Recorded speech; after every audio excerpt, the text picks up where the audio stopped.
ಅದು ಏನು ನಿನ್ನಂತೆ ಅವನು ಗೆಳೆಯ ಎಂದರೆ ಅದಕ್ಕೂ ಹತ್ತಿರ, ಇನಿಯ ಎಂದರೆ ಅದಕ್ಕೂ ಎತ್ತರ. ಒರಗಿಕೊಳ್ಳಲೇನು ನಿನ್ನ ಎದೆಗೆ ಒಮ್ಮೆ ನಾನು, ಕರಗಿ ಹೋಗಲೇನು ನಿನ್ನ ಕರಗಳಲ್ಲಿ ನಾನು.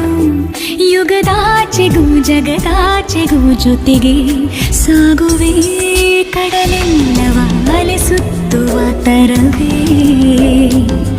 ನಿನ್ನ ಸೇರುವೆ ನನ್ನೋಲವೇ.